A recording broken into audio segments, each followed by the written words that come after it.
In this video, we're going to take a look at the new GoPro Hero 12, and we're going to do it from a mountain biker and gravel rider's perspective.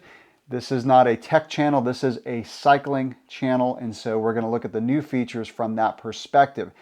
Here are the ways that I use this camera. I mount it on my chest, I mount it on my handlebars, and then I will use it as vlog style like this, and then I will use it kind of sitting on a tripod to do bike reviews when I'm traveling. I also use it as a webcam, so all you have to do is download the GoPro software and you can just plug and play and use this as a webcam. So those are the applications.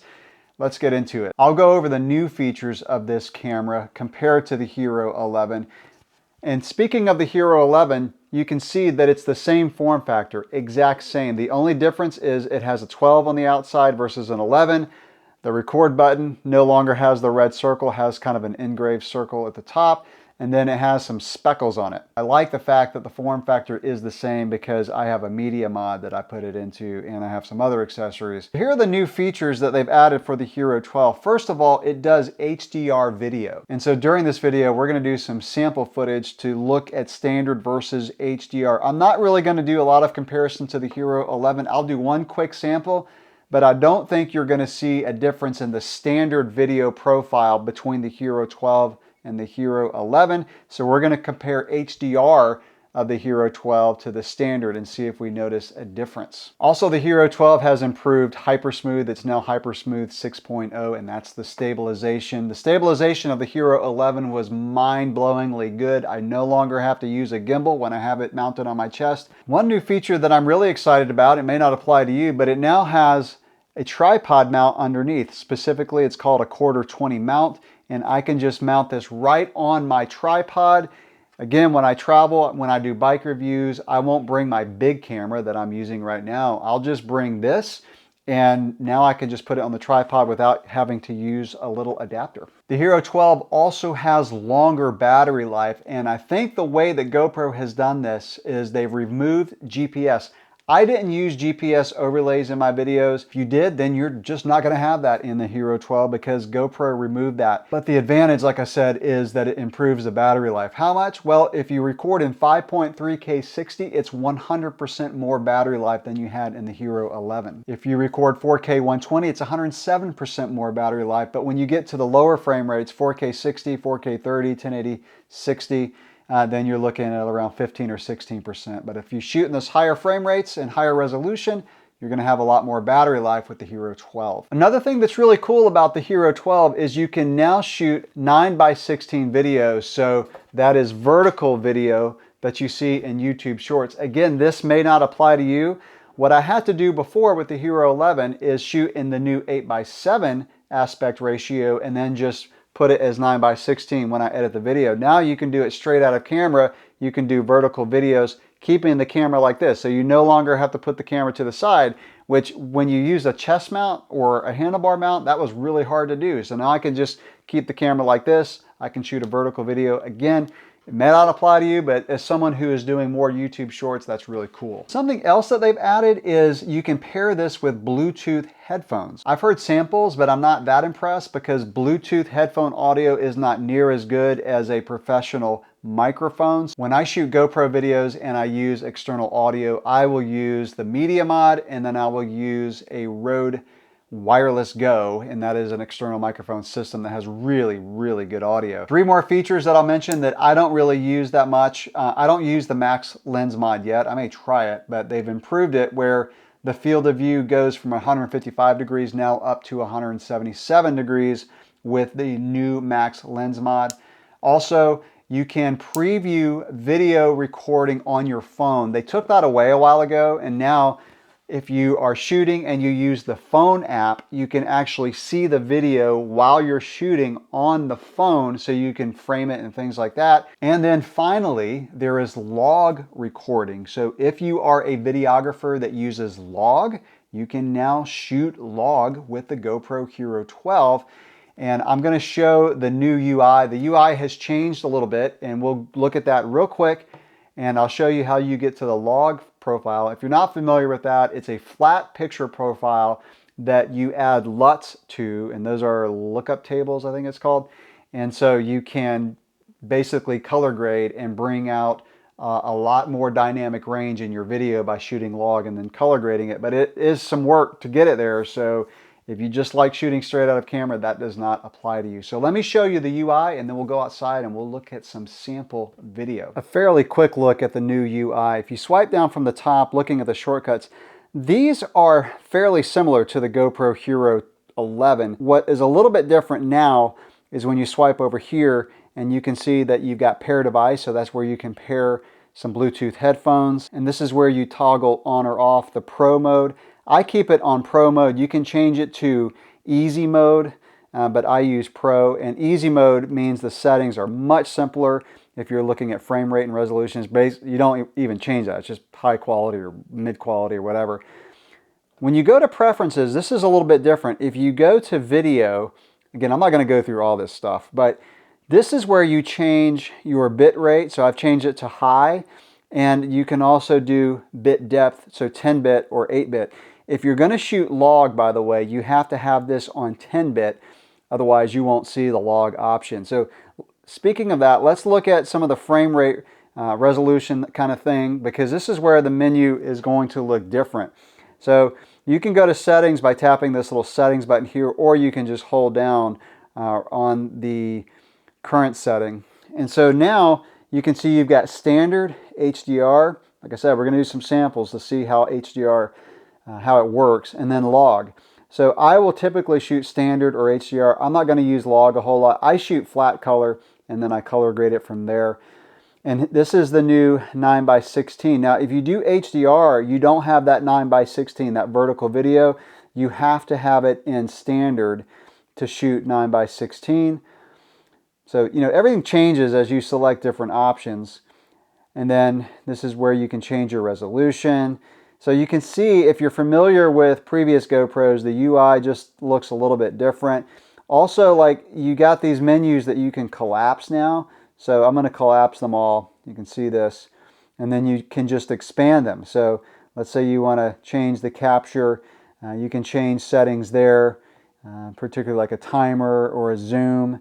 And then you can expand Pro Tune. This is what I use the most. And so you can change your EV comp, so how bright the image is, your white balance, your ISO, min and max, sharpness. I usually keep it on medium. And then color, this is what I change a lot. So you can do flat color or natural color or vibrant. I usually either use natural or flat. We're going to use natural for all of our samples. I don't want to have color grading be a factor in the video quality, you know, the samples that I do. By the way, if you shoot in HDR, you don't have a flat color option. Okay, it's either natural or vibrant. And then you've got, you know, you can change your shortcuts on the screen. Another way that you can change shortcuts, by the way, is you can just hold down. So this shortcut right now is the hyper smooth, and then you can just hold down, and then you can change your shortcut from there if you want to do that. So again, this is not a tech reviewer type video, so there's a whole lot more that I could show you, but we're going to keep this pretty high level for cyclists. So now let's go out and shoot some sample video. This is the only side-by-side comparison that I'm going to do with the Hero 11, which I'm looking at right now, and the Hero 12, just to give you an idea of image quality, and then I'm going to run and do a little stabilization test. So for this, I'm shooting in 5.3K, 30 frames per second linear, medium sharpness, auto white balance, and natural color. So just gonna walk here real quick, and then I'll pick it up to a run to remind myself why I ride a bike. Let's see if there's any stabilization difference. And I'm shaking the cameras a lot in my hand. All right, now I'm just going to hold the cameras right next to each other so they're touching each other. I'm just going to jiggle them. See if there's any difference. I mean, you know, listen, I'm looking at the screens and the picture is barely moving, and I'm jiggling these things like crazy.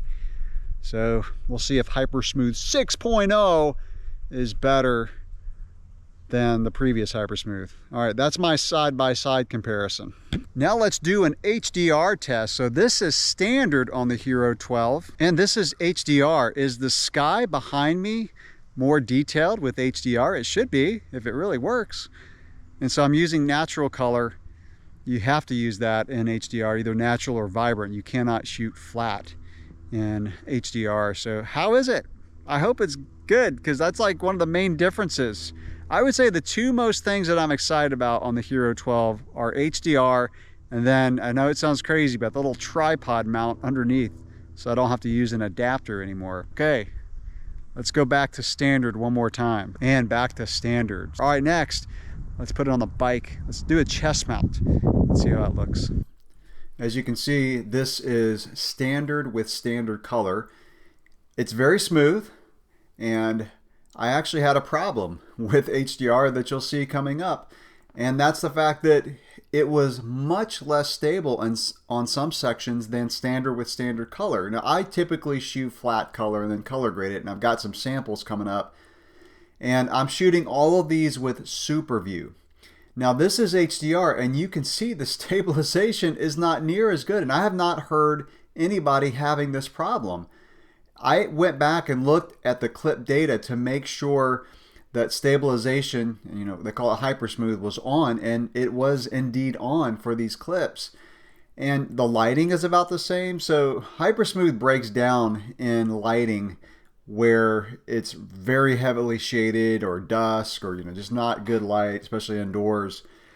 Now, this is a slower clip, and you can see it looks great. Now, the colors with HDR look phenomenal. Like, the sky is not blown out. The trees have a nice color. Now, I have noticed that HDR for skin tones can be a little funky, so, you know, you want to be careful where you use it. But if you don't have a lot of action, it looks phenomenal. Again, this is, you know, I'm riding pretty slow, going up a climb there.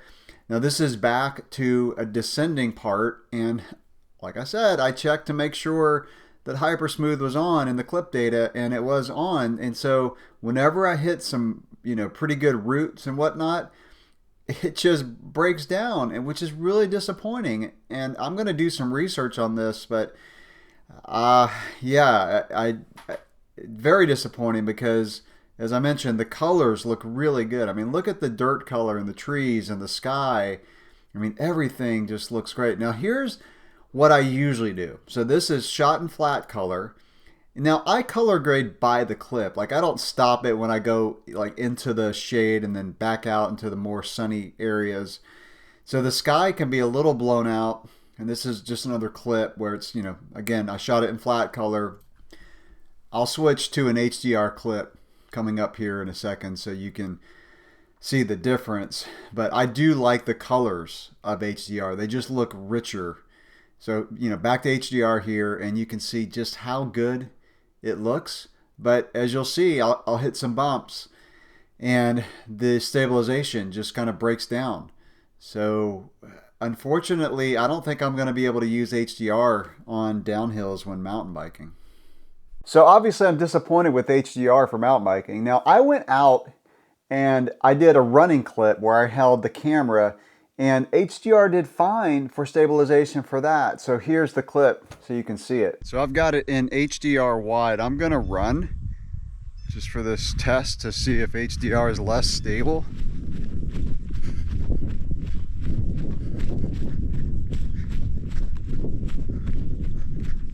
All right, so this is standard wide with standard color.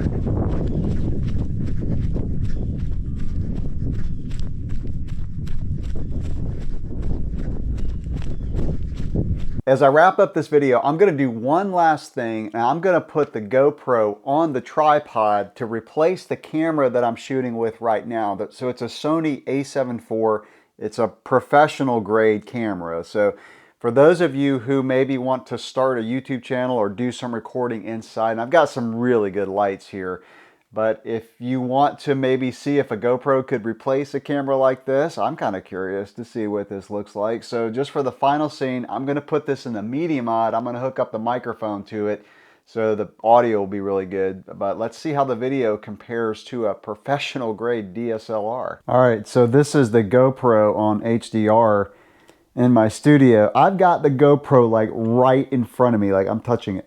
It's like right there, so I can't frame it like I can. But the skin tones look a little funky in HDR. Let's switch to standard. And this is standard with natural color, which I think the skin tones look a bit better, but you tell me. So how does it compare to my mirrorless, my Sony a7 IV. I would imagine it's not near as good, but I just wanted to do that out of curiosity. Now, I will say another downside right now is this is a 1/4-20 mount for my tripod, and I couldn't really use it without using the adapter because the 1/4-20 threads are not long enough to go up inside the media mod. So if I wanted to use a microphone in the media mod like I'm doing now, then I couldn't put it on the tripod without using the adapter. So yeah, you know, I'm not sure I should have upgraded from the Hero 11 to the Hero 12. And then finally back over to my studio camera. So this is what the Hero 12 looks like in the media mod. You can see I've got this little adapter for a tripod, and I've got this Ulanzi tripod that I was just using when I had the camera right in front of me. So that's my pretty thorough review of the GoPro Hero 12. I would say the things that I like most for my use is I do like HDR if I don't need super good stabilization. I like the tripod mount on the bottom, but I can't really use it with the media mod. I do like the fact that I can shoot vertical video without having to shoot an 8:7 ratio and then, you know, change it in editing. And then I do like the fact that it has a better battery life. So those are the main things that I would use. So that's my review, brutally honest. I will say if you have an older GoPro, they got really stable in the Hero 10. My GoPros used to crash all the time. They've gotten more stable, and the Hero 11 was phenomenal. I don't anticipate the Hero 12 being any less stable. So far, it's been great. So that's my review. This video has gotten kind of long, but I hope it helps you make a good purchasing decision. Questions, comments, drop those below. If you've used the Hero 12, let me know what you think about the stabilization in HDR. Is it just me, or is it kind of an issue? All right, that'll wrap it up for this video. Thanks for watching.